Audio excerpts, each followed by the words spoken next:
Bonjour. Vous pouvez approcher pour que nous ne soyons pas tous seuls ici devant pour ceux qui le souhaitent. Donc, il est 9 heures, donc nous allons débuter cette session sur la production locale. Donc, nous aurons à peu près 1h30 pour échanger sur cette thématique. Alors, je me présente, je suis Thierry Téné, je viens du Cameroun. Donc, j'ai 2 casquettes. Une, c'est directeur de cabinet Afrique RSE, où nous faisons du conseil, de la formation et élaborons des guides sur la responsabilité sociétale des entreprises en Afrique.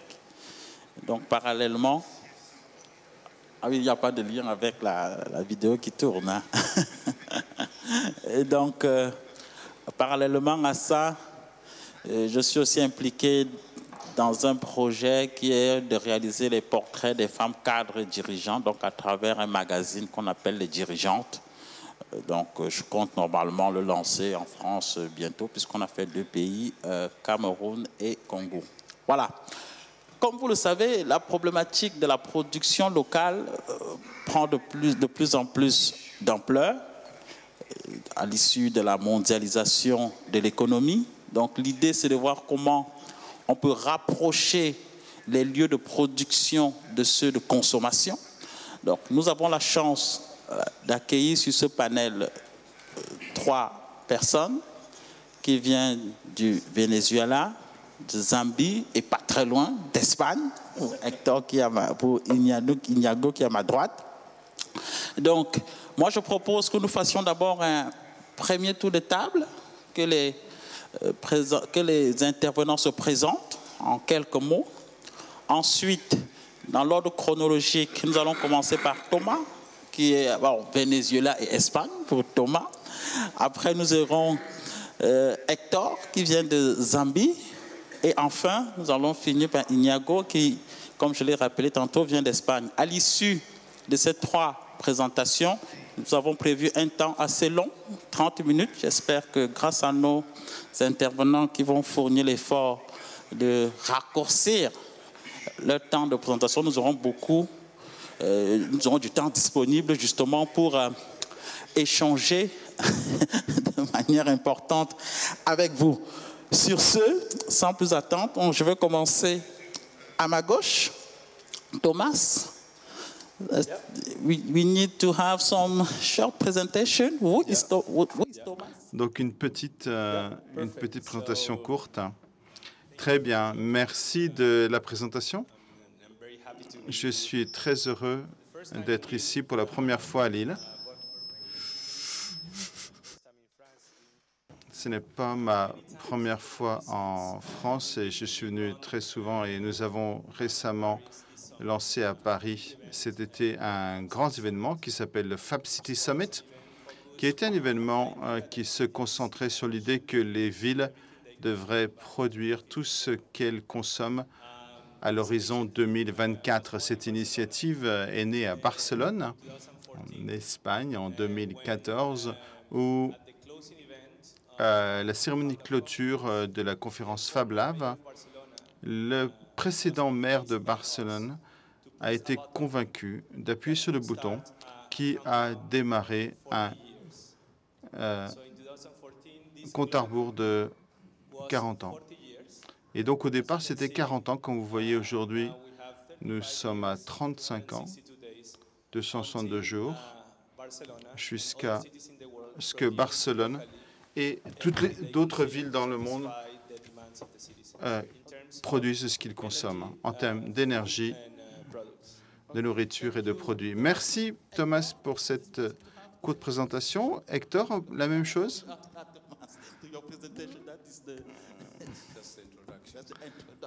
C'est juste la présentation, très bien. Donc je suis Hector Banda. Donc je suis directeur d'un groupe fait de 3 entreprises. Sova Catering, qui fournit des services de traiteurs pour des séminaires, des ateliers et même pour des enterrements. Nous avons également Silva University, que nous avons investi en tant que famille. Et la 3e entreprise dont nous allons parler, qui s'appelle Silver Food Solutions. Merci beaucoup.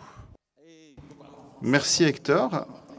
En anglais, alors, Ignago, merci d'être là avec cette initiative très importante de Mondragon. On veut connaître un peu sur Ignago, un peu qu'est-ce que c'est que Mondragon, avant de revenir tout à l'heure dans le fond de l'intervention. Okay. Merci beaucoup. Thierry? Oui? Ça coûte? OK. Merci beaucoup. Bonjour. Good morning to all of you. Thank you very much for attending this session. Donc, merci d'avoir... J'aimerais me présenter. Je suis Inigo Albisouri. Je suis en charge de la communication du groupe Mondragon. Et aujourd'hui, j'aimerais partager avec vous quelques idées très brèves sur les entreprises qui constituent notre groupe. Merci. Alors, on va recommencer. Thomas? Now I have to do the presentation. Yes, okay. You have to do your presentation. Thank you. Let's go. Let's go, Perfect. Thomas. So as I was saying, Donc, comme je le disais, juste brièvement, je vais vous montrer. Je suis au départ du Venezuela et je suis à Barcelone depuis ces 12 dernières années où, avec le réseau global, je gère la Fab City Initiative. Comme je disais tout à l'heure, on essaie d'avoir un ordre du jour pratique pour que les villes produisent localement tout ce qu'elles consomment. Comme je le disais, nous avons lancé un défi aux maires du monde en 2014 où nous leur avons demandé leur ont dit que les villes pourraient produire localement, fournir l'énergie, la nourriture et les équipements dont ils ont besoin localement. Sur le moment, ça semblait complètement fou. Ça a commencé tous les ans. C'est devenu de plus en plus de sens et a commencé à devenir de plus en plus réaliste. Et la rationnel derrière tout ça, c'est que c'est basé sur l'idée que si on va avoir plus de 70% des gens qui vivent en ville en 2054, on ne peut pas avoir le même paradigme urbain qu'aujourd'hui, où ce sont les entreprises, les villes qui importent des produits, produisent des déchets, et pour avoir les gens en ville, ça dépasse les capacités des villes d'aujourd'hui. Cette initiative, en fait, est basée sur un défi, donc comme je le disais, de mettre un calendrier était critique pour nous, pour dire que nous n'avons pas tout le temps du monde pour réfléchir à ce qui pourrait être les conséquences de l'urbanisation rapide. Et on voit aujourd'hui un changement climatique commence à nous atteindre très gravement. Et le paradigme industriel a des conséquences sociales également. On voit de plus en plus d'accumulation de capacités dans les mains de quelques personnes. Et dans le même temps, les gens deviennent de plus en plus dépendants sur ce que d'autres produisent. C'est ce qu'on disait hier. On disait que c'est historique que sur 1000 personnes dans le monde, l'une d'elles produit de la nourriture. Et les autres 999 personnes dépendent de quelqu'un pour leur nourriture. Et là, c'est un gros souci. Et si on parle de la nourriture, mais également c'est le cas pour l'énergie et d'autres produits locaux. On a ici le Fab City Manifesto, le manifeste sur lequel nous basons cette initiative. Et c'est un manifeste qui a été signé, par exemple, les conseils municipaux de Paris, de Barcelone, des entreprises, des gouvernements du monde qui ont dit qu'on a besoin d'approcher le processus transformatif d'un angle différent. Il ne peut pas uniquement être mu par le profit ou par une plus grande efficacité, mais commencer à avoir une approche plus holistique sur la transformation de l'économie urbaine. Donc, non seulement un manifeste, mais également nous avons ce que nous appelons notre stratégie multi-échelle. Et je pense que la stratégie clé est là. Je vous parle de quelque chose qui peut vous sembler très théorique et très, comment dire, aspirationnel, mais en vérité, sur les 15 dernières années, il y a eu un nombre croissant de Fab Labs qui sont apparus un peu partout. Vous savez ce que c'est un Fab Lab? C'est bon? Vous savez tout ce que c'est? Donc, un laboratoire de fabrication ou un lieu pour les makers. Et pour vous dire, en fait, un Fab Lab, c'est un réseau de laboratoires qui promeuvent l'idée que la fabrication soit accessible à tout le monde. Donc, c'est-à-dire la capacité d'utiliser l'information numérique dans les ordinateurs et la transformer en objet. Par exemple, un dessin numérique d'un objet dans cette pièce pour pouvoir le produire en utilisant des matériaux locaux et des outils de fabrication numérique. Et ce lab qui a commencé il y a environ 15 ans aux États-Unis, ils ont commencé dans le sud et à Boston, et ensuite ils ont grandi de façon exponentielle dans le monde entier. Ils fournissent pratiquement tout le monde et pratiquement partout, toute la capacité de produire s'ils ont besoin localement. On a des Fab Labs, par exemple, j'ai décidé d'utiliser ceci parce que on a la capacité de voir voilà, ça c'est une photo live en direct de l'Équateur. On a des gens qui travaillent dessus. Et là, ici, on voit l'Équateur et immédiatement, on met dans un répertoire mondial qui est disponible pour tous les autres Fab Labs du monde pour le reproduire.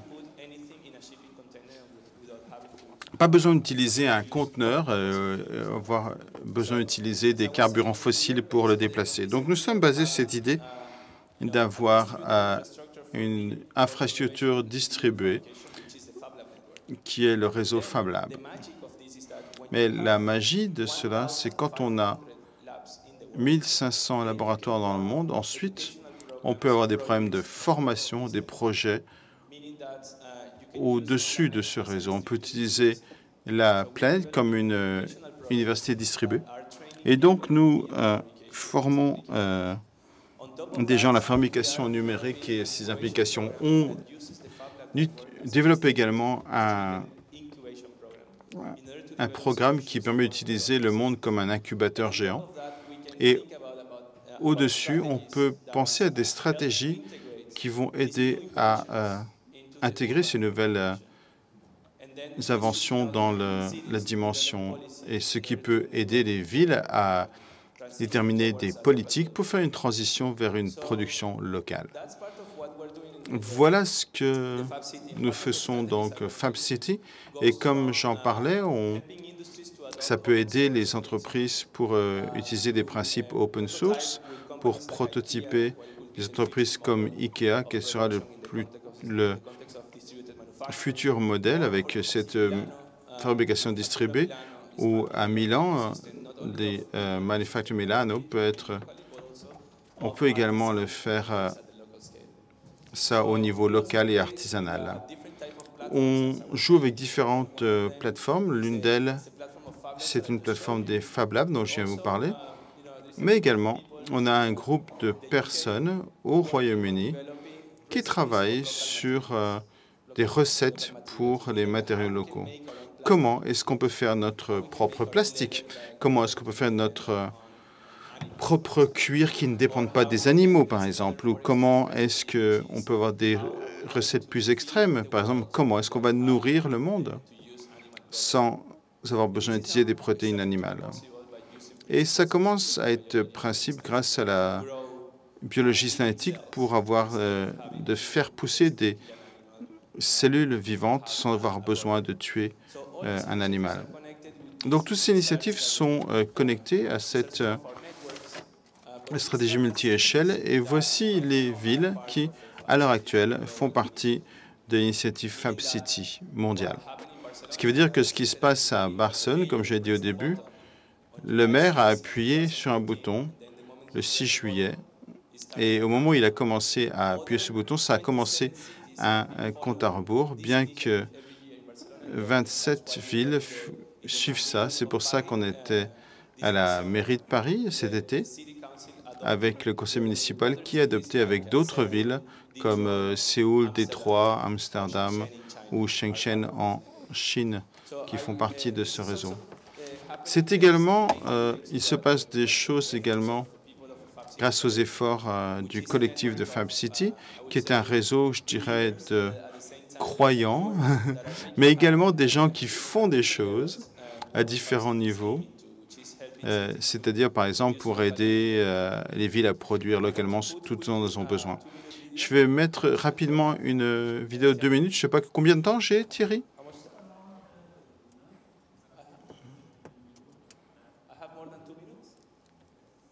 Donc, si j'ai plus de 2 minutes, je vais mettre cette vidéo-là. J'espère que j'aurai du son.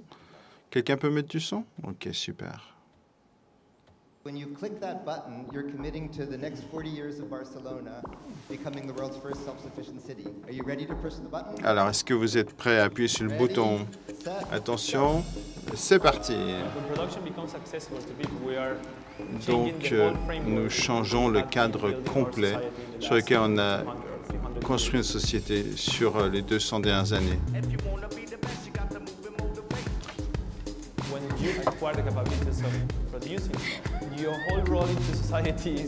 Quand le rôle de la société va être complètement changé. La technologie et le data doivent aider les personnes. Il faut redonner le contrôle économique et démocratique.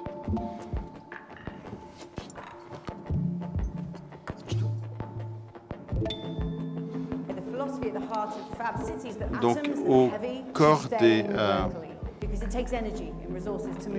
on a besoin d'énergie pour faire transporter toutes ces machines et tous ces équipements et toutes ces marchandises. Oui.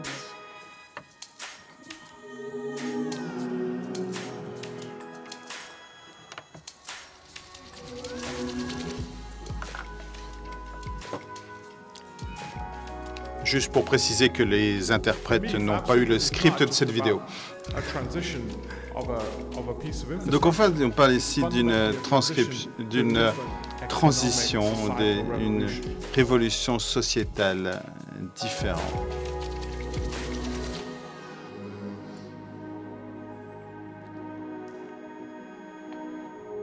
Produire localement et partager dans le monde entier.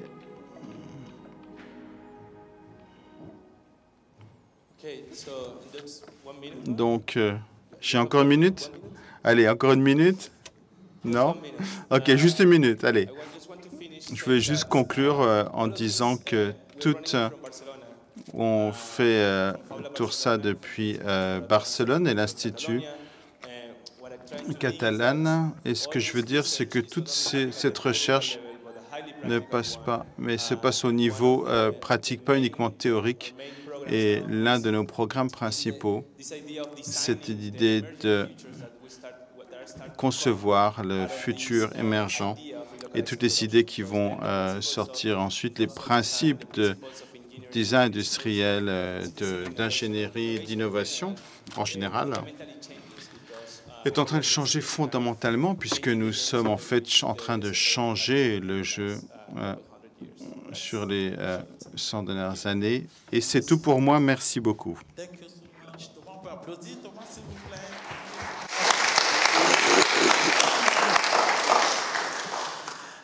Merci beaucoup pour cette présentation où on retient que on passe à la 3D dans les villes, on modélise, on imprime et puis on on essaie de produire au maximum au niveau des territoires. Alors, j'ai bien noté sur le document qui a été présenté qu'on a vu la carte du monde, qu'il y avait un continent où on avait un seul Fab Lab. Je pense que c'était en Afrique du Sud. Je parle bien sûr du continent africain. Ça me permet de faire la transition avec Hector. Hector, là, la présentation de Thomas, on note plutôt un basculement vers la production dans les villes, mais plutôt une production plutôt technologique, si je peux me permettre. Alors, là, actuellement, sur le continent africain, qui, rappelons-le, 1,2 milliard d'habitants, près de 40% qui vivent en ville, l'urbanisation qui croît de 1% tous les 2 ans. Produit local en Afrique, est-ce qu'on va sur le modèle de Hector? Et quel est celui, justement, que vous développez pour pouvoir répondre également à ce besoin croissant de nourriture, d'énergie, etc. en Afrique? Hector, merci.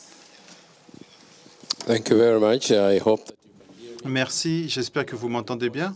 Ma voix est un petit peu nasillarde ce matin du fait du temps froid ici. J'espère que vous m'entendez. Comme je l'ai dit tout à l'heure, le groupe Silva est fait de 3 entreprises, Silva Catering, Silva University, notre université interne, et ensuite cette entreprise Silva Food Solutions. La mission, c'est la fourniture de produits de nourriture cuisinée et ensuite leur marketing. Et au milieu, j'ai mis des jeunes très heureux puisque c'est ça l'avenir de notre continent. Vous avez également remarqué que la Zambie est au centre de l'Afrique, du sud de l'Afrique, et donc peut avoir un effet sur les 8 pays qui sont limitrophes à la Zambie. On a la République démocratique du Congo, le Malawi, la Tanzanie, le Botswana, la Namibie et le Zimbabwe. Donc ce qui se passe en Zambie ne reste pas en Zambie, ça impacte les pays limitrophes. Et nous avons une mission de fournir de la nourriture de qualité et de former les clients sur la préparation saine de la nourriture et comment ça doit être mis sur la table. En Zambie, 4 à 10 enfants zambiens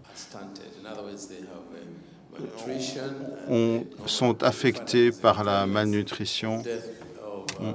Et donc, en fait, ce nombre d'enfants zambiens sont affectés par la malnutrition à un moment donné. Ce qu'on fait, c'est qu'on fait de la formation post-moisson et on fait ça également au Mozambique et en Tanzanie. Donc, c'est une mission que nous avons développée et nous utilisons nos compétences pour nos voisins. Et en Mozambique, en Tanzanie, par exemple, nous avons été appelés par les premières dames de ces 2 pays pour aller les former et qui fait partie de ces 20 900 petits fermiers et donc avec 90% de femmes. Et je pense que c'est un chiffre bas. Donc nous fournissons des marchés pour ces petits fermiers et leur donnons le pouvoir économique. Si on a un marché assuré, on est sûr d'avoir des bons résultats pour motiver les gens, pour faire pousser les différentes matières premières dont on a besoin. Ensuite, les matières premières passent par nos usines, une usine ensuite dans des produits Moringa et des légumes. Les produits Moringa, je ne vais pas avoir le temps de passer vous montrer les produits, mais on dit que quand on tient un produit Moringa, on a un hôpital, puisque ça peut guérir beaucoup de produits, même quand les produits,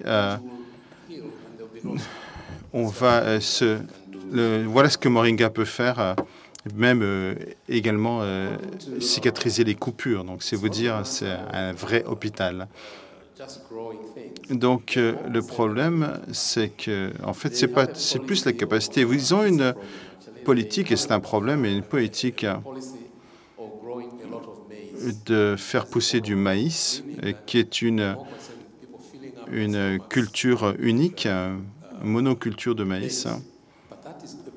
Le problème, c'est qu'il n'y a pas assez, il n'y a pas de valeur ajoutée dans le maïs. Et c'est le gouvernement qui contrôle les prix. Et on a le sentiment que c'est injuste, puisqu'ils savent que les fermiers savent quels efforts ils mettent là-dedans. Et ils n'ont pas de pouvoir sur le prix. Voilà certaines des activités dans lesquelles nous sommes impliqués. À gauche, vous avez les différents aliments que l'on produit, principalement à base de légumes. Le dernier, qui ressemble à une balle, qui s'appelle African Polony.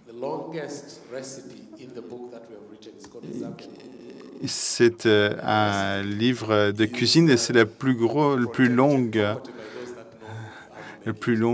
recette. Et c'est en fait, ils préféraient être les seuls à avoir la recette et quand ils le font, le Polony, ici, les pauvres enfants demandent où est ta maman et la maman dit, elle m'a dit de vous dire que je ne suis pas là. Donc voilà, et quand ils font la recette de Polony, c'est une recette secrète. À droite, vous avez... c'est une serre qui a été... Donc on a Sylvia Banda, qui est donc ma femme sur la droite. C'est elle qui a inventé ce processus. Elle est directement impliquée. Elle a une approche très pratique et pragmatique dans tout ce qu'elle fait.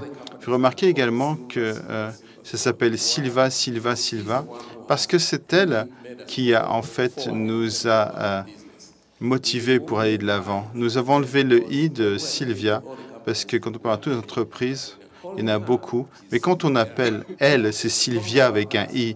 Mais quand on parle de nous tous, c'est Silva. J'espère que vous comprenez ce que je veux dire. Donc, c'est elle qui... nous avons un avantage sur nos concurrents. Les premiers, c'est que nos produits sont zambiens, ils sont cultivés naturellement. On utilise des engrais uniquement bio, donc qui sont séchés au soleil, ce n'est pas le cas pour nos concurrents, et nos prix sont accessibles du fait on n'apporte pas d'engrais. Les bénéfices des avantages de nos aliments, nous avons à gauche les aliments qui sont produits et sur la droite, donc en fait ce sont des pommes de terre. On trouve un espace, on met du terreau dans un sac et on fait pousser les pommes de terre comme ça. Donc en fait la rentabilité est bien meilleure plutôt qu'un processus normal. Deuxième ligne, ce sont des clients qui essaient la soupe de moringa. Et ensuite, on voit Madame Banda.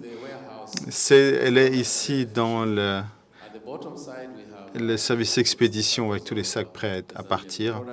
Et ensuite, nous avons des produits Zambie. On utilise la créativité pour produire tout ça. Nous n'avons pas été à l'école pour apprendre tout ça. On utilise notre propre créativité pour inventer ces produits.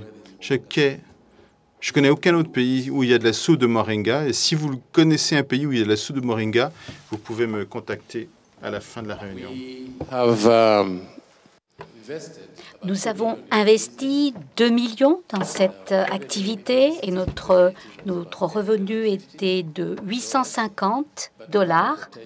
Mais nous avons véritablement augmenté ceci jusqu'à 3 millions.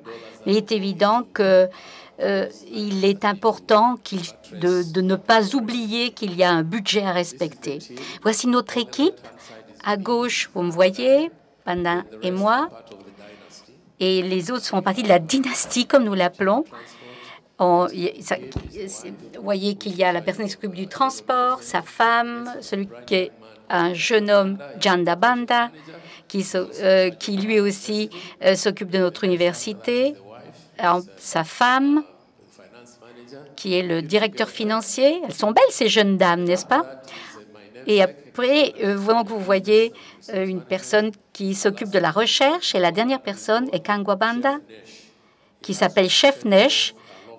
Il a été formé localement aussi. Voilà l'équipe qui constitue cette activité qui est la nôtre. Nous avons reçu une reconnaissance internationale en matière de prise en charge de nos activités aussi par l'aspect féminin. Et c'est le premier entrepreneur en Zambie. En fait, on a eu 70 trophées en tout, donc je ne peux pas tous les énumérer. À droite, vous voyez un prix national pour l'innovation et la contribution à la promotion de l'alimentation grâce à la formation de plus de 20 000, pratiquement 21 000 petits fermiers au Mozambique, en Tanzanie, en Zambie. Si vous voulez davantage d'informations, je peux vous les donner. Vous voyez l'adresse Internet. Merci. Merci beaucoup, Hector. Alors, je regarde, vous étiez stressé par le temps, mais ça fait 10 minutes pile, Hector. 9h21, 9h31. Very good, tout ça, ça fait 10 minutes exactement. C'est comme si le chrono avait été bien. I'm a teacher by profession. Merci. Je suis enseignant, donc je sais tenir les temps. D'un mode de production, je dirais un tout petit peu plus technologique. Avec Thomas, on est reparti en Afrique avec une production locale, même si Thomas va nous expliquer comment il y a le défi là, que nous a lancé Hector avec la fameuse soupe de moringa. Je pense que Thomas, dans ses fables-là, va quand même trouver une recette pour qu'on puisse avoir cette soupe de moringa qu'a évoqué tout à l'heure Hector. Et Inigo, on va arriver à toi, donc tu vas évidemment peut-être avec cette soupe distribuer cela au niveau de Mondragon, voir comment on va organiser tout ça. Donc je vais prendre un micro là, s'il vous plaît, hop, on va prendre un micro pour passer à Inigo qui va nous expliquer justement, ah oui pardon, j'avais déjà un micro, donc il va nous expliquer justement comment est né Mondragon, quelle est l'importance aujourd'hui de cette structure et qu'est-ce qu'elle fait exactement. Ok, merci beaucoup. C'est pas bien? OK, thank you, Thierry. Merci, Thierry. Excusez-moi. Moi, j'ai besoin de ça. Excusez-moi, mais je vais vous donner quelques flashs sur notre expérience. Alors, l'idée de base, c'est que je vais parler de la production locale, mais en Europe, parce que ça n'est pas difficile de maintenir un niveau de production et puis aussi d'avoir des salaires qui soient corrects et d'avoir un bon emploi. Dans le nord de l'Espagne, l'une des régions qui est les plus riches d'Espagne, dans le nord de l'Espagne, et dans le Pays Basque, nous avons une moyenne qui est meilleure que celle du reste de l'Europe en termes d'emploi, me semble-t-il. Donc, il faut véritablement avoir un effet multiplicateur sur la production locale. En 1941, un jeune prêtre, dont vous voyez le nom, est arrivé dans un petit pays dans le Pays Basque et il a dit que la coopération est un levier, est un puissant levier qui peut avoir un effet multiplicateur sur notre force. Et donc, la coopération est véritablement au centre de cet état d'esprit. Donc, nous disons que le fait de coopérer et d'aller de l'avant ensemble a un effet multiplicateur. Nous avons un slogan. Nous souhaitons que l'humanité soit en marche. Nous pensons que les gens, les individus font des choses absolument exceptionnelles. Ça, c'est l'humanité qui se met en marche. Et hier, je voudrais aussi vous parler de l'ingrédient le plus important pour une production locale, c'est la compétitivité. Il faut qu'on soit compétitif dans un marché international, global. Si on veut maintenir une production locale, c'est la seule recette, c'est d'être compétitif. C'est le meilleur ingrédient. Alors, plus ou moins, on a un triangle de l'innovation, comme vous le voyez ici. On a l'éducation, une partie de ce triangle qui est un point élément essentiel. L'éducation de nos enfants, de nos étudiants, de nos travailleurs. et pour avoir cette productivité, parce que les compétences des gens ont changé de manière tout à fait dramatique dans ces dernières années. Lorsqu'on parle des travailleurs ou des employés, on voit, il y a 20 ans de ceci, véritablement, les compétences de ces employés qu'on a maintenant ont augmenté. Les temps ont changé et à une telle rapidité. Et donc, il y a eu un petit décalage. Il faut récupérer ce décalage. C'est aussi important aussi de parler de l'investissement pour gagner de l'argent et pour consacrer une partie de cet argent à l'investissement dans nos propres activités. Alors, qu'est-ce que vous pensez de ce que je vais vous dire maintenant? Est-ce que l'internationalisation est une bonne chose ou une mauvaise chose pour améliorer la production locale? Oui ou non? Levez la main si vous le pensez que c'est une bonne chose. Nous, on pense que c'est très bien. D'être une société globale, internationale, c'est essentiel pour pouvoir maintenir une production locale. Et voilà ce qu'on a. On a environ on est propriétaire d'environ 270 différentes activités et on a 80 000 personnes qui travaillent dans le monde, en particulier dans le nord de l'Europe. Donc, chacune de ces sociétés qui a une entreprise internationale et qui a des installations dans le reste du monde est plus efficace à en fait stimuler la production locale parce qu'ils ont une coopérative, s'ils ont d'autres sociétés sœurs dans le reste du monde et sont une coopérative, ils ne font que croître leur nombre d'employés. Donc, ça n'est peut-être pas évident, mais c'est ce qu'on a pu constater durant les 30 dernières années. Et ça, c'est tout à fait important. Je voudrais aussi vous montrer que nous avons un projet global, international, mais que nos racines sont très profondes culturellement parlant. Et je vais donc vous montrer une petite vidéo. Moi aussi, je vais montrer une vidéo. Alors, la seule chose, c'est que les interprètes ne l'ont pas vue. Donc, en fonction de la rapidité de ce qui sera dit, ce sera peut-être difficile à communiquer. On fera de notre mieux.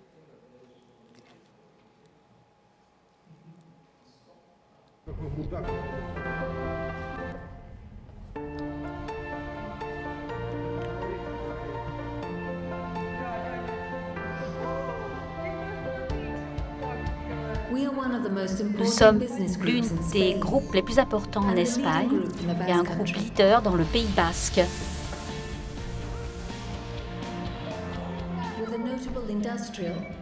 Nous avons une base industrielle solide, financière et des activités commerciales de très haut niveau. L'innovation, la connaissance sur nos moteurs, la coopération également. Nous sommes présents sur 5 continents avec une centaine de stands de production, des établissements commerciaux et des bureaux multidisciplinaires qui nous permettent de répondre en temps réel à toute demande. Nous avons une centaine de produits consolidés dans le monde qui nous ont permis d'avoir une connaissance intime du marché et de connaître les spécificités de chaque région et une expérience de longue haleine dans de multiples domaines. Mondragon rassemble une capacité de production dans de multiples divisions industrielles qui nous permet de stimuler notre production, qui permet de créer des synergies pour lancer des projets internationaux et permettre d'atteindre des économies d'échelle dans un marché qui demande des solutions holistiques. L'intercoopération entre nos différentes usines est absolument essentielle, c'est un facteur clé. Nous avons Laboral Cucha, une banque sur le marché espagnol qui est très présente et reliée à nos activités. Nous avons un système de protection sociale qui permet de gérer ses propres fonds. Et dans le domaine commercial, nous avons toute une série de supermarchés qui dépendent de nous.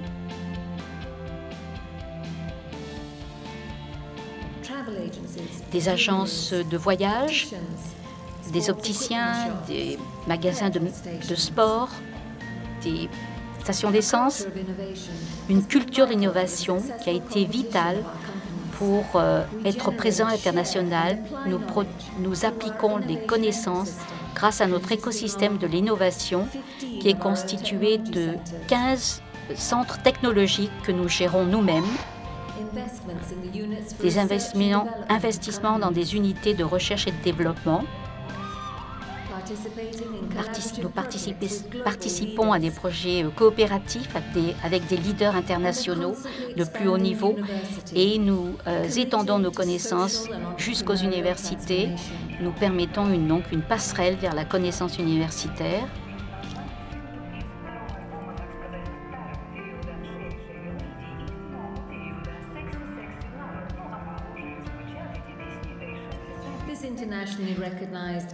Cette intercoopération internationale nous permet d'anticiper les besoins et d'orienter nos recherches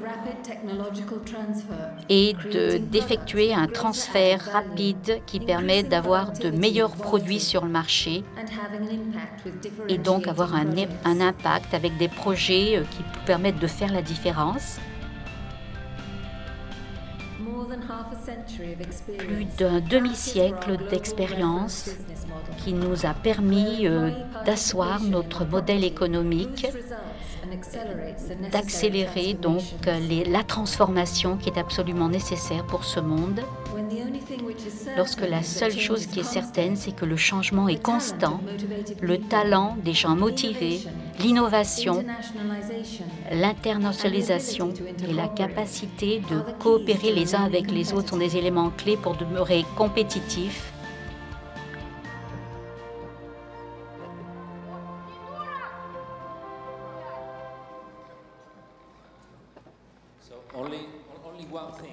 Il y a une seule chose.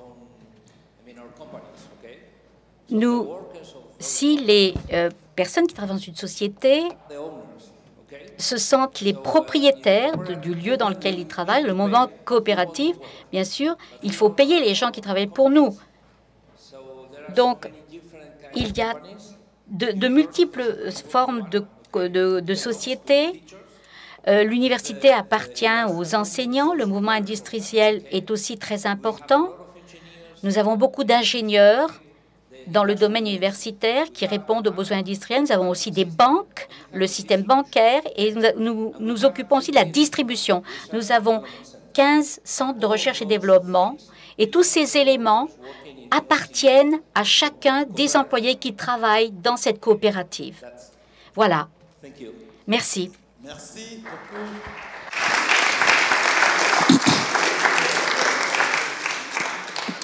Donc, avant de vous passer la parole, je veux quand même profiter du privilège du modérateur d'avoir une question à chacun de nos intervenants. Rassurez-vous, sur le chrono, à 9h50, on doit vous passer la parole. Je pense que ça sera respecté. Inigo, si je dis Mondragon est une multinationale de manière un peu choquante comme ça, qu'est-ce que tu réponds? Mais oui,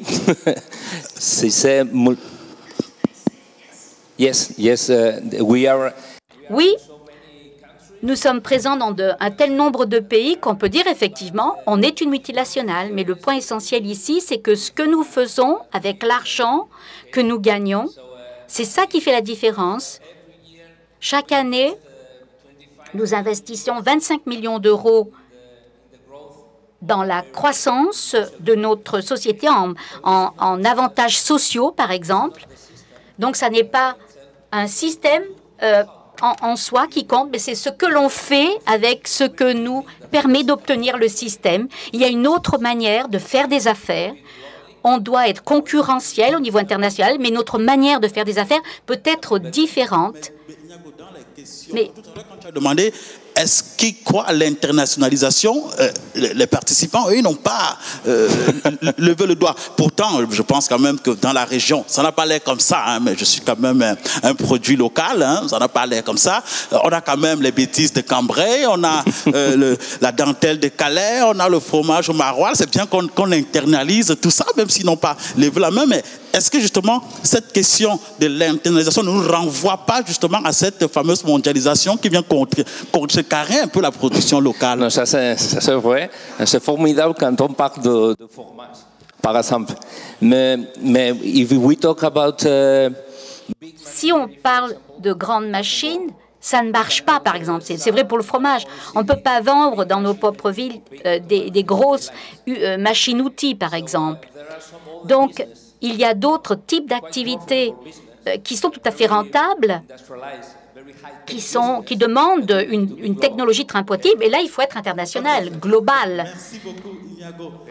Hector, dans l'intervention, on a bien noté que l'initiative très importante là, qui est faite au niveau de la Zambie, c'est déployée au niveau des pays de la sous-région. J'aimerais savoir si, quand vous partez dans les pays de la sous-région, ce sont les produits zambiens qui vont dans la sous-région où on essaye de produire localement pour alimenter les pays. Comment ça se passe?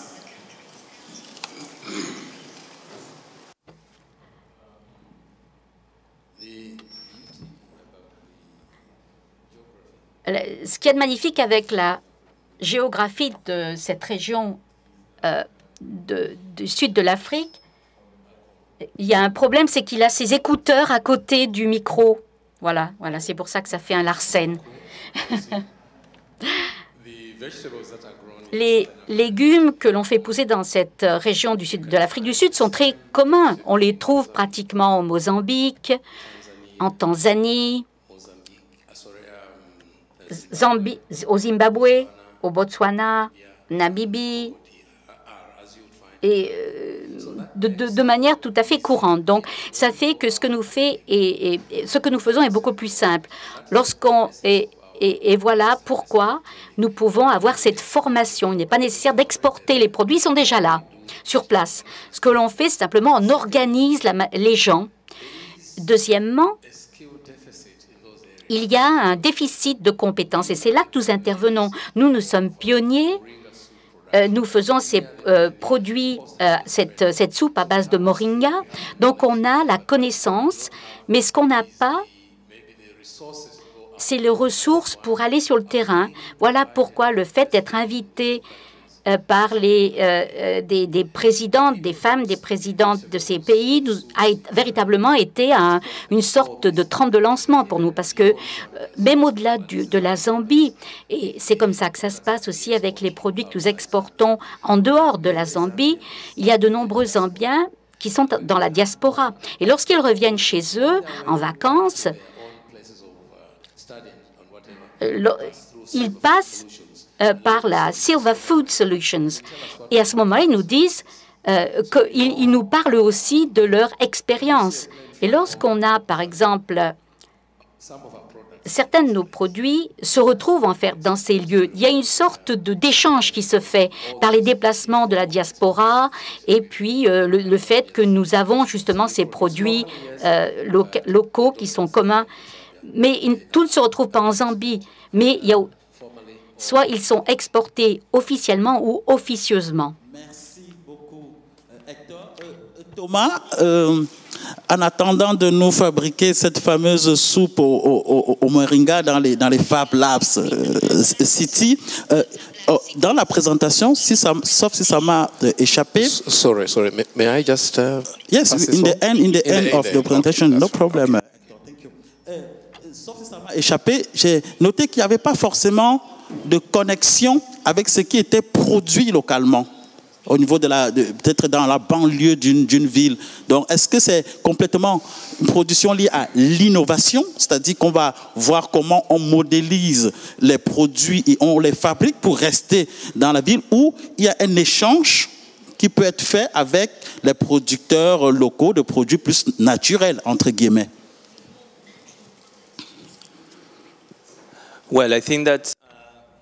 Je crois que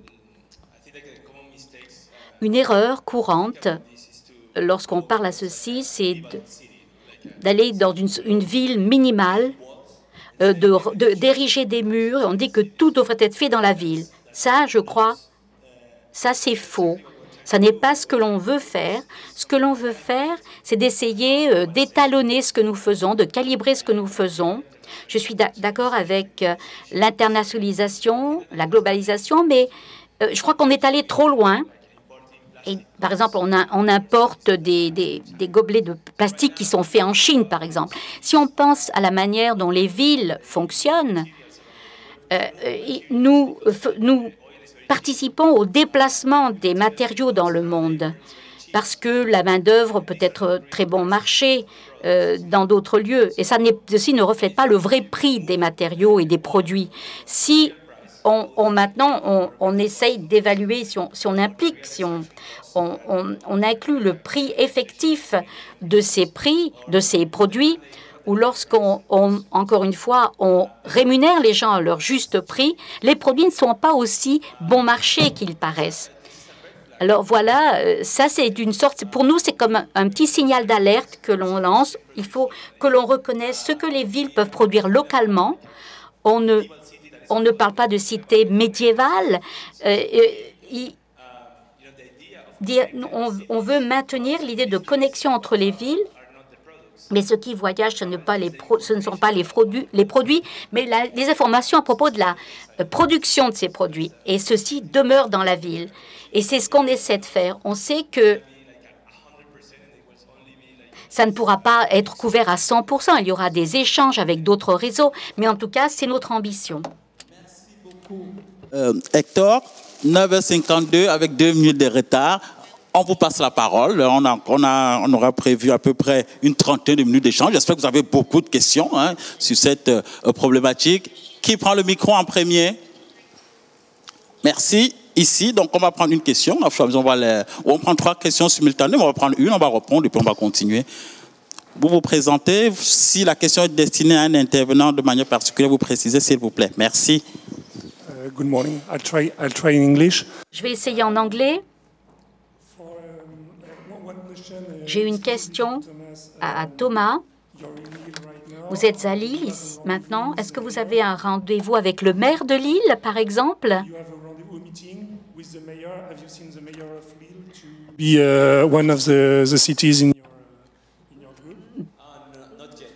Non, pas encore. La dernière fois qu'on était à Copenhague, effectivement, en septembre, on y est allé pour faire partie d'une manifestation. On a organisé une réunion à Paris aussi, mais à Lille, non. Parce que initialement, ce qui s'est passé, c'est que les nouvelles Fab Cities émergent à la demande d'un besoin local. À Paris, ceci est lié. Ceci était le résultat de contacts qu'il y avait déjà dans la ville, des contacts et puis des besoins qui avaient émergé dans la ville. Mais ce que l'on fait, c'est qu'ensuite, on essaie de travailler avec l'écosystème de base, en quelque sorte. Et ça n'est pas encore eu lieu maintenant à Lille. Je crois que ça n'est peut-être pas la métaphore pour le Zambie. Vous parlez de production. Il faut peut-être qu'il y ait moins de production et donc moins de consommation. Comment pensez-vous que vous répondiez à cette équation?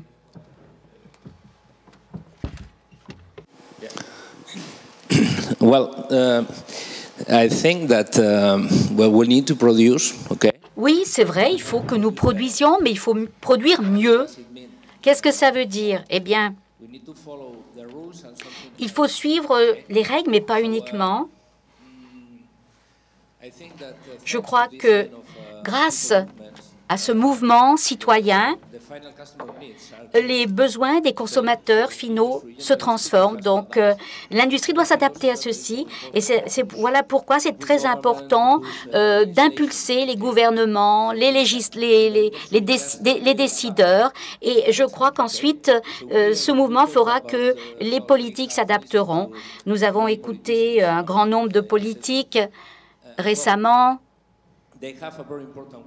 ils ont un rôle très important à remplir parce que il est important aussi que les coopératives, chacun doit faire les choses au mieux en respectant les règles. Donc, c'est l'impact des législations dans chacun des pays qui est très important. Et c'est là qu'interviennent les politiques. Par exemple, on peut...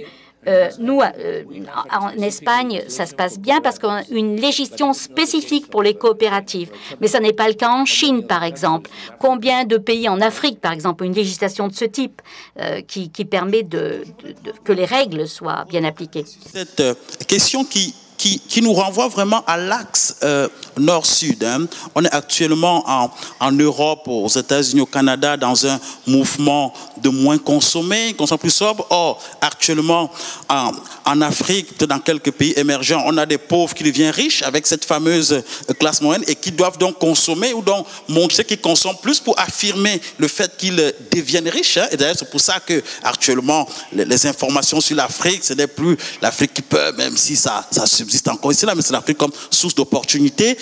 Actuellement, les Africains sont plutôt dans plus de consommation au prorata de l'augmentation des revenus. Est-ce que vous pensez sur cette question essentielle-là, est-ce qu'on peut moins consommer tout en améliorant la production? C'est facile de vendre ça actuellement aux Africains qui sont plutôt, au fur et à mesure que leur niveau de vie augmente, dans l'augmentation de leur consommation?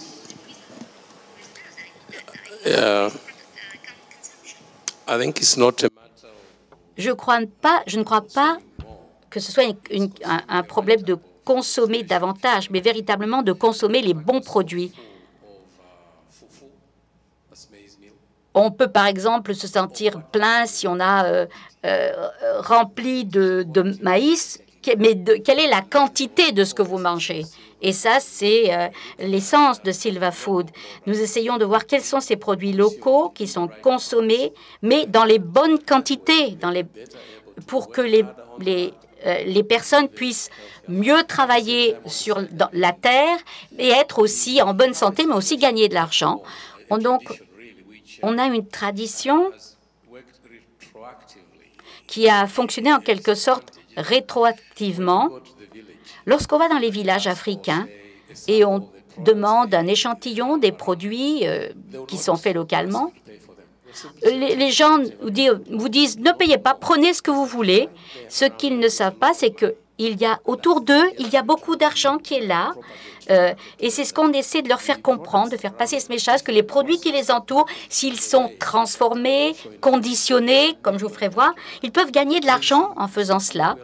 Donc, on essaie de voir les choses du point de vue de la mentalité, des états d'esprit, pour faire en sorte que ceci aussi soit enseigné dans les écoles pour que les enfants puissent se rendre compte qu'il y a beaucoup de... Ces produits peuvent aussi se transformer en écus sonnants et trébuchants, en argent. Ils peuvent les transformer et gagner leur vie grâce à ceci. Je peux peut-être aussi vous dire que, comme je le disais auparavant, nous avons un problème de ressources. Mais en Zambie, dans de nombreux autres pays de l'Afrique du sud de l'Afrique, pardon, ce qu'on appelle donc les ONG, nous travaillons avec ces ONG localement pour essayer d'organiser des ateliers et nous essayons de faire passer un message, d'avoir un effet pédagogique pour que les gens puissent comprendre ce que nous faisons. Et c'est cet argent que nous utilisons pour payer les paysans, les fermiers. Voilà comment nous faisons. Merci beaucoup, Hector. En attendant, justement, sur votre contrôle avec, justement, aussi peut-être le lien avec le World Forum, que dans peut-être l'année prochaine, on aura un Fab Labs City à Lille, en lien avec la mairie. Je vais prendre la question de Madame, s'il vous plaît. I've got questions for Thomas and Hector. J'ai une question pour Thomas et Hector. La première pour Thomas. Comment est-ce que vous persuadez un homme politique, un maire, un Fab City, quelque chose qui les intéresserait? Comment est-ce que vous pouvez les motiver, outre le fait que c'est un concept cool? Comment est-ce qu'on peut créer l'enthousiasme? Et quelle boîte à outils on peut avoir pour les aider à progresser dans cette évolution? Et pour Hector, j'aimerais en savoir davantage sur vos formations après récolte. Est-ce que c'est uniquement pour s'occuper des produits que vous avez ramassés, ou est-ce que vous avez vu des changements, de sorte de cercle virtueux qui s'est produit après vos formations? Yeah, so it's a very good question because. Très bonne question. Je pense que j'essaie toujours de comprendre comment ça fonctionne. Je ne pense pas qu'il y ait de formule magique ici. Comme je l'ai dit auparavant, tout va dépendre de comment l'équipe locale commence à se rassembler, non seulement pour parler au conseil municipal, mais l'équipe locale font des choses réelles, concrètes. Ce ne sont pas juste du lobbying. On veut que, dans le même temps, on veut venir faire du lobby chez vous pour dire vous devriez faire partie de cet effort pour que les villes produisent ce dont elles ont besoin. À Barcelone, ça a été assez difficile. Nous avons commencé Fab City en 2014 avec un maire qui est différent de celui d'aujourd'hui. Donc, on parle d'un point de vue politique d'une couleur totalement différente. Ça a été très, très dur. Et on a dû être opportuniste, essayer de jouer nos cartes pour avoir le support, le soutien de ces gens. Mais en fait, c'est quelque chose qui peut aussi mal se passer. Par exemple, en fait, eux-mêmes, ils sont assez freestyle, ils essaient de prendre les idées qu'ils trouvent bonnes et après ils se les approprient. Donc, je pense qu'en fin de compte, l'une des choses qui a bien marché, c'est utiliser le FOMO, donc la Fear of Missing Out, donc leur faire peur qu'ils vont louper quelque chose, leur faire penser qu'ils vont louper quelque chose d'important. Et on a des gens très respectés qui le disent. Et je pense que c'est comme ça que ça fonctionne. Merci. Thank you. Thomas, the second part of the question is the tools to make. The toolkit. Sorry. Yes. Yeah. Oh, you are very good. I make my job. Yeah. So.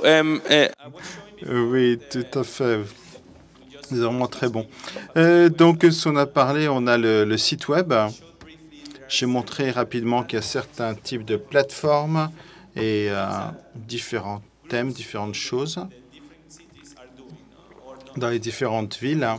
Et ce qu'on appelle le collectif des Fab City, c'est par exemple un groupe de personnes qui développent du contenu et qui forment le contenu le plus important du produit. Et ils ont des supports de formation, des supports pour la sensibilisation de l'environnement et donc pour également adopter des politiques de production locale. Tous ces outils sont disponibles via un lien Internet et l'aspect clé ici, c'est que dans l'initiative, nous devons garder ça tout à fait open source pour que ce soit le plus facile possible pour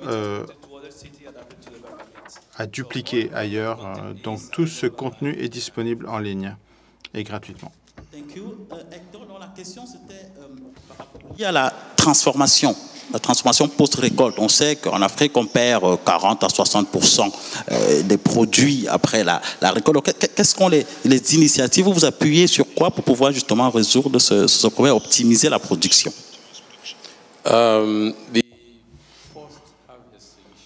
L'initiative post-récolte, je pense que vous êtes d'Afrique du Sud, c'est ça? Vous avez l'impression d'être sud-africaine, je ne sais pas pourquoi. Ah oui, elle est sud-africaine, oui, voilà, d'accord. Donc, nous avons mis au point un programme, un syllabus,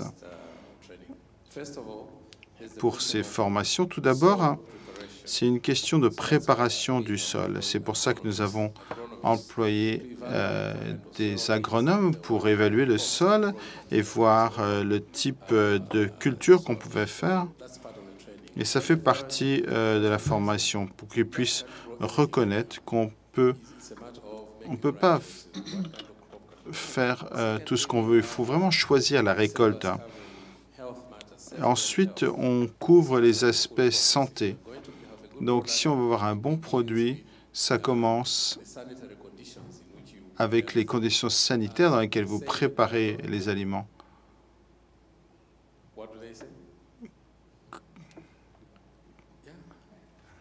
Comme ils disent dans la Bible, c'est...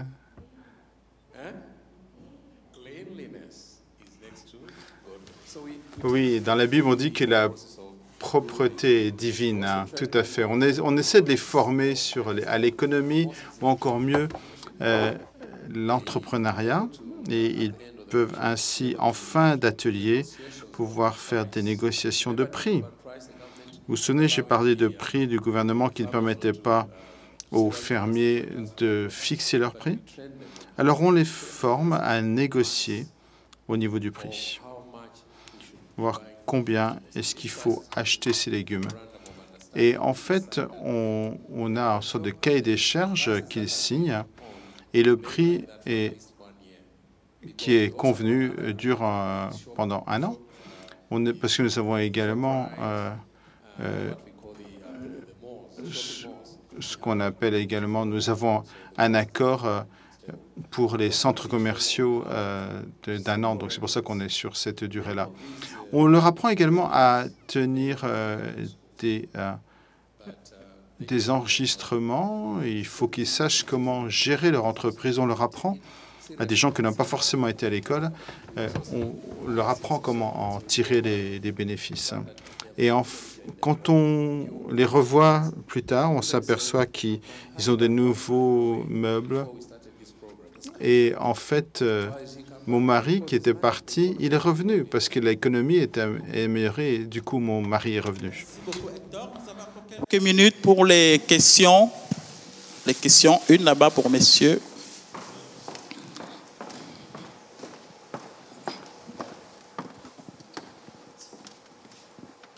Yeah, that one is for Thomas as well. Donc, c'est une question pour Thomas également.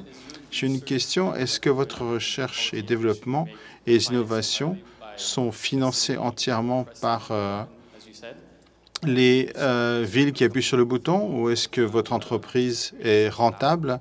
Et toutes ces questions-là, c'est des questions financières.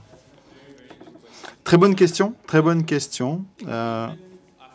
L'engagement, après avoir appuyé sur le bouton, l'engagement est assez vague, on va dire. Donc, il ne s'engage pas vraiment sur des montants en argent.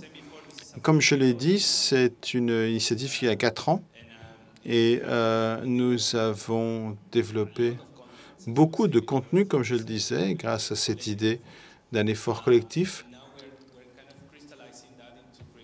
Et nous sommes en train donc de cristalliser tout ça, capitaliser tout ça pour créer pour la première fois une organisation. Donc, dans quelques mois, je vais lancer la fondation FabCity qui est basée en Estonie pour essayer d'organiser pour la première fois et également trouver des financements pour faire ce qu'on fait. Donc, ce qu'on a fait jusqu'à maintenant a été fait avec un budget caché. Cet effort collectif, par exemple, on a commencé une initiative à Barcelone et je dirige le Fab Lab de Barcelone. Je suis également co-directeur de l'Institut d'architecture avancée de Catalogne. C'est un centre où nous avons développé les recherches, la fabrication digitale, etc., avec l'aide initiale de ça et l'investissement de partenaires dans le monde. Nous avons, je pense, créé quelque chose qui n'existait pas. Donc, au lieu de créer cela, on le crée après sa naissance, en fait. En fait, on a dans le laboratoire, la recherche est financée principalement par programmes à 25 ou 30%. La plupart des financements qu'on a, par exemple, c'est des fonds européens pour la recherche. Nous avons environ 10 projets européens basés sur la recherche et l'innovation sur ces sujets dans les Fab Cities. Mais le financement est va être une grosse préoccupation pour l'avenir. Des hommes politiques pour avoir le développement de Mondragon. On a vu, par exemple, je sais que récemment, vous avez reçu une grosse délégation qui venait d'Afrique du Sud. Donc, est-ce qu'effectivement, il faut aussi un engagement politique? Et deuxièmement, Thomas expliquait le modèle de financement de la recherche et développement. Ça a été aussi présenté. Comment, à Mondragon, on finance aussi cette recherche et développement? Okay, we try to... On essaie... on a une législation particulière qui fait que, en gros, ce qu'on fait, c'est qu'une grande partie de nos profits, nos bénéfices vont dans l'avenir, dans l'innovation. Donc, nous créons notre propre centre de recherche et développement. Nous en avons 15, en fait, et une pour le plastique et d'autres pour la fabrication.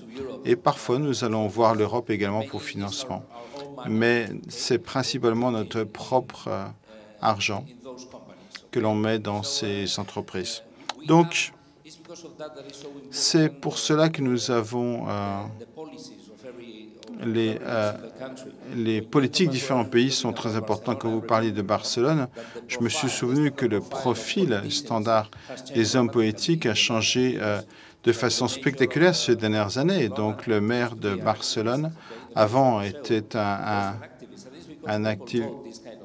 activiste, était un convaincu. Et donc, quand ils arrivent et qu'ils deviennent maire de Barcelone ou de Séoul, ils font des choses différemment. Et c'est un risque parce que le maire de Séoul est très sympa, ou alors on peut également élire un Trump. Donc, c'est pas facile. Donc, en fait, on a ce qu'on mérite. Donc, il faut travailler à la fois avec les gouvernements qui ont été élus par des gens et différentes associations, ensemble, tous ensemble, parce qu'autrement, on ne peut pas parler. On parle de transformation sociale. Nous avons nos propres plans, mais nous négocions avec les gouvernements locaux. Ou alors, on ne peut pas changer le monde. Et voilà ce qu'on veut vraiment faire. Laisser un monde meilleur à nos enfants. Voilà l'idée. Il nous reste encore quelques minutes. Au fond, et devant, je prends d'abord la question du fond et je reviens vers vous, messieurs. Au fond d'abord, après. Donnez le micro quand même, je vais l'apprendre au fond, après on revient vers lui. Merci. Thank you for all of your presentations. Merci pour vos présentations. J'ai une question pour Thomas également. Quand vous parlez et vous dites que tout peut se faire localement, est-ce que différencier différents secteurs, par exemple la production de nourriture ou par exemple la production de machines, parce que j'imagine que ce n'est pas aussi facile pour un secteur par rapport à un autre, et selon ce que M. Al-Bizouri a dit, la production de machines peut être difficile et il faut compter plutôt sur des acteurs internationaux. Donc, c'est une question complémentaire. Est-ce que vous êtes d'accord dans la déclaration qui dit que la concurrence est les choses de plus importantes et que les entreprises internationales sont plus importantes que les entreprises locales? Je vais commencer et je passerai la parole à Inigo. Donc, j'ai également des questions concernant la concurrence.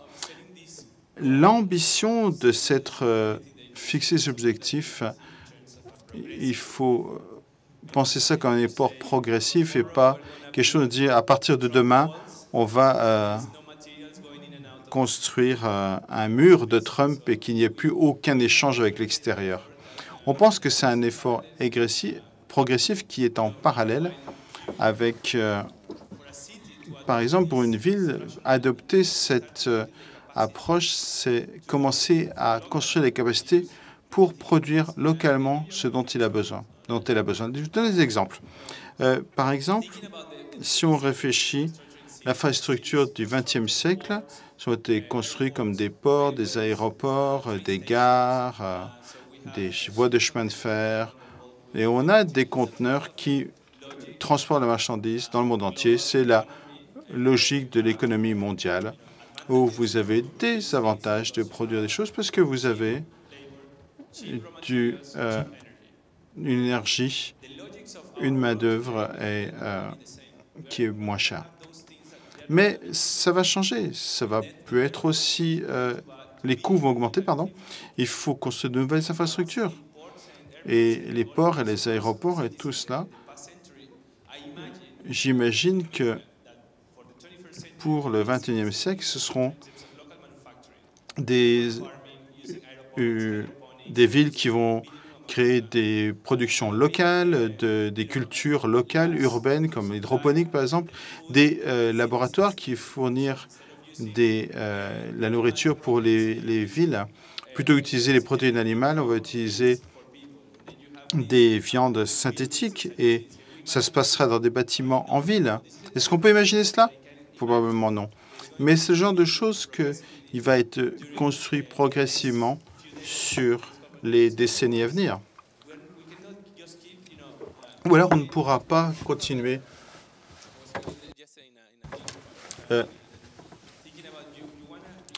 Si vous pouvez, par exemple, expédier de Mondragon en Zambie un conteneur plein de clés USB.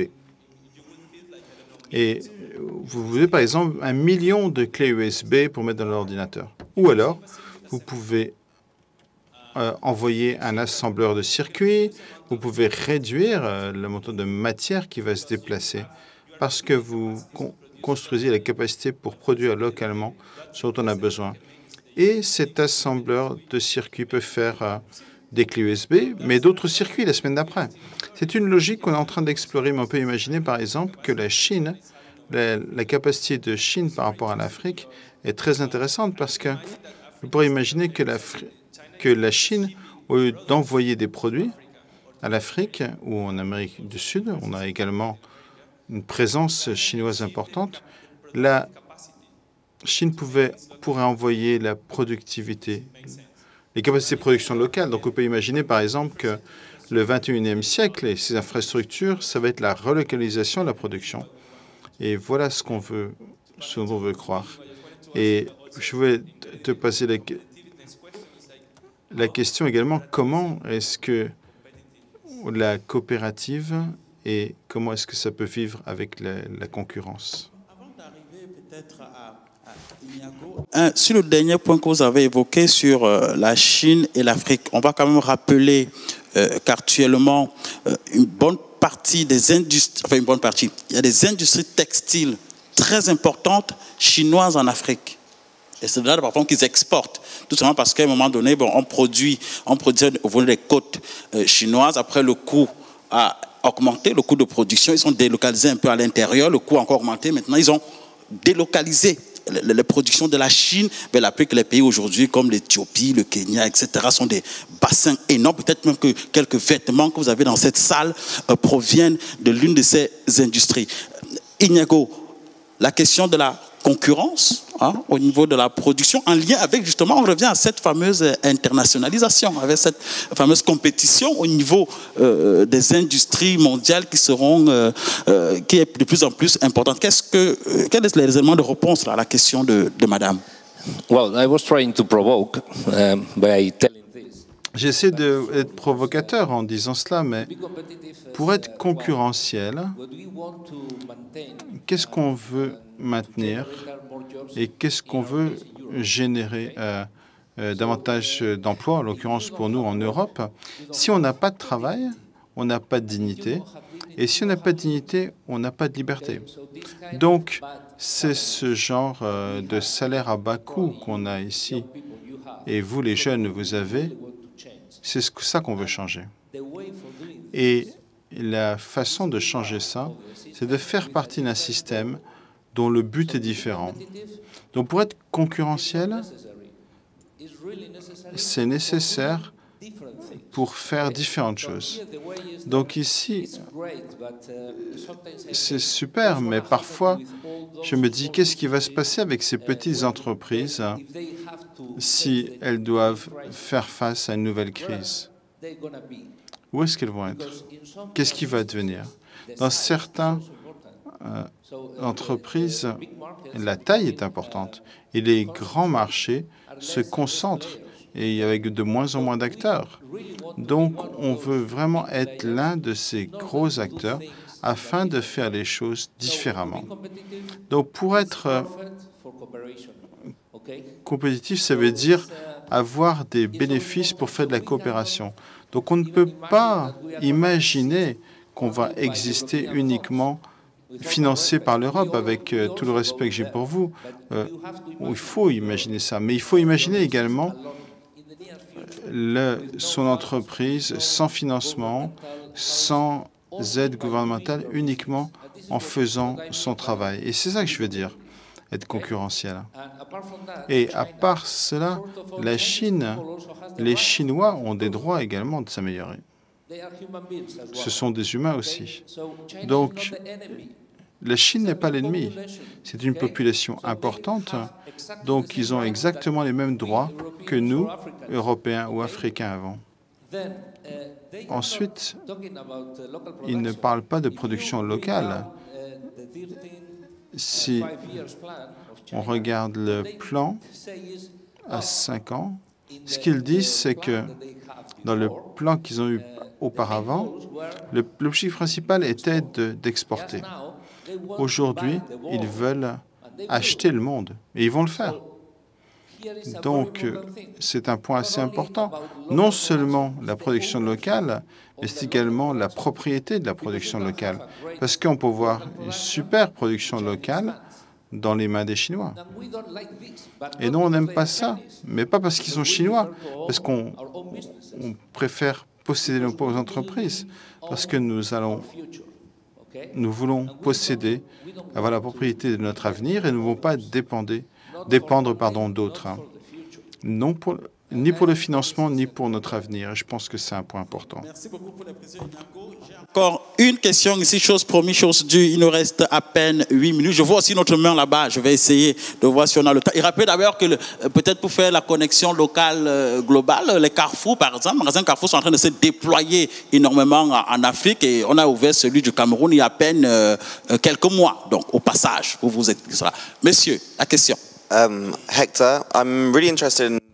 Hector, je suis très intéressé d'apprendre sur l'impact social dans votre entreprise et ce que vous avez pu développer. Donc ma question est, comment est-ce que vous avez pu mesurer l'impact social des solutions alimentaires Silva? La façon dont on a fait ça, c'est d'examiner l'avant et l'après. Quelle était la situation économique avant la formation et ce qui s'est passé après notre formation. Donc en fait, c'est une histoire de suivi et d'évaluation. On revient 5 à 6 mois plus tard pour voir s'il y a eu un changement. Et comme je l'ai dit, on voit qu'il y a des nouveaux meubles dans la maison. Ça, c'est un changement. On voit que les enfants qui, peut-être pendant la formation, n'allaient pas à l'école, sont retournés à l'école. C'est ça le changement. On voit qu'un homme qui est parti du fait de la pauvreté et qui est revenu. C'est en regardant toutes ces choses-là qui n'étaient pas avant et qui sont là aujourd'hui, ce sont des bons indicateurs que ça fonctionne. Est-ce que vous avez vu cela qui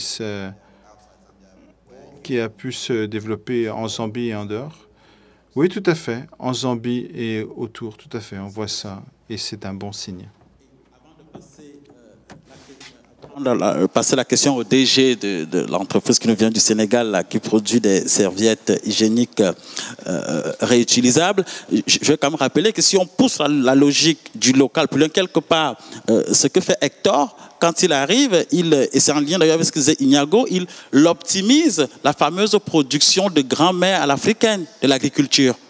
Là, si on pousse la logique, on pourrait être frustré de dire, ben oui, effectivement, les petits producteurs africains disparaissent, même s'il fait des partenariats avec eux, mais quand il arrive, il faut optimiser. Parce qu'en fait, avoir un hectare que vous travaillez avec nous, où vous n'êtes pas compétitif, et forcément, après, ça a des répercussions sur vos revenus et sur une économie qui serait plus productive. Dernière question. Bonjour, merci beaucoup Hector. Présentation et bravo pour votre travail, parce que nourrir l'Afrique, c'est pas une mince affaire. Et aujourd'hui, en Afrique, on est 1,2 milliard et dans 20 ans, 30 ans, on sera 2,4 milliards. Je pense que la nourriture sera vraiment une des clés de l'avenir. Moi, j'ai deux questions. D'abord, pour savoir, étant entrepreneur au Sénégal, je me pose la question de savoir comment vous faites pour fidéliser vos clients. Parce que vous faites beaucoup de choses, mais quelles sont les actions que vous menez pour vraiment fidéliser les clients? Une autre chose aussi, c'est, Thierry le disait tout à l'heure, en ce moment, il y a beaucoup de Carrefour, de Auchan qui viennent s'installer en Afrique. Moi, je le vois au Sénégal. Tous les mois, il y a un Carrefour et un Auchan qui s'installe. Quelle est votre position? Comment vous faites au niveau compétitivité, niveau action que vous faites pour travailler, ou bien comment vous voyez cette concurrence-là en Afrique qui arrive? On va prendre la dernière question en premier. En termes de travail avec les grossistes, les entreprises multinationales, il y a ce qu'on appelle des tarifs douaniers. On a la chance, c'est que le gouvernement zambien a une politique qui fait que ces entreprises doivent prendre au moins 60% de produits locaux. Et il y a des officiers qui ont été nommés pour s'assurer que c'est bien le cas. Deuxièmement, avec les contacts de certaines de ces organisations, nous avons réussi à mettre tous nos produits dans des entités comme Food Lovers en Zambie, et nos produits sont là. D'une part, grâce au gouvernement, et d'autre part, grâce à nos propres initiatives. Quand il se parle la première question sur la fidélité des clients, je pense que c'est une question de relations humaines. Comment on traite les gens, comment est-ce qu'on leur fait comprendre que nous sommes des gens comme eux. Si vous me comprenez, il y a quelque chose qui peut contribuer au développement national. Il y a une vraie valeur. Et voilà à quoi ça va ressembler quand on sera passé à travers Silva. C'est un produit qui est pratiquement rien, et il peut voir un produit transformé qui voit ça sur un rayon de ShopRite ou Food Lovers. Donc, non seulement ça, mais avant, il n'y avait pas de valeur dans le produit. Et nous les avons formés à réfléchir et de voir la valeur de ce qu'ils ont pour aller vers l'avenir et devenir des vrais contributeurs, non seulement pour leur famille, mais pour la communauté et pour le pays dans son entier. Merci. Ce serait bien qu'on ait cette initiative du gouvernement zambien un peu partout. On parlait tout à l'heure des carrefours qui s'implantent au Sénégal, au Cameroun, en Côte d'Ivoire. La particularité des pays francophones, c'est qu'on leur a imposé les accords de partenariat économique avec la France, avec l'Europe de manière générale. Et donc, quand les carrefours viennent, les produits qui sont importés, Carrefour, Auchan ou autres, carrément, il faut plus qu'on applique les taxes douanières. Donc, ils rentrent, et ça a une répercussion énorme pour les pays francophones au niveau de la fameuse production locale. Voilà aussi, comme ça, les États sont soumis à une pression très importante pour signer ces accords de partenariat économique. Et quand ça crée grande surface, vous pouvez suivre certains mouvements actuellement qui se développent en Afrique sur ces grandes demonstrations. J'avais prévu, messieurs, de vous donner quelques secondes là pour un tour de table. Il me reste à peine 1 minute, voilà. En 15-10 secondes chrono pour chacun, ça va être jouable. Thomas, on commence par vous. Pour faire une brève conclusion. The conclusion. Yes. Conclusion. I think it is possible. Je pense qu'il est possible de calibrer la production mondiale pour la rendre plus humaine et avec plus de valeur. For this. La nourriture est importante et pour les gens également. À part de dire qu'il faut être compétitif, pour dire la vérité, tout ça, on a besoin d'aimer les gens. C'est une question d'amour, on a besoin de solidarité. On a besoin d'aimer notre travail parce qu'on a besoin de productivité. On a besoin d'aimer les autres parce que il est mieux de consommer des produits locaux. Donc, tout est une question d'amour. Merci beaucoup, Ignago. Donc, on va rappeler. Il y a Hector qui a prévu quelques points pour vous, mais une phrase peut-être qui résume pour moi, Hector, 1 second please, qui résume pour moi cette exposé, c'est la coopération est un levier qui peut avoir un effet multiplicateur de notre développement, de notre humanité.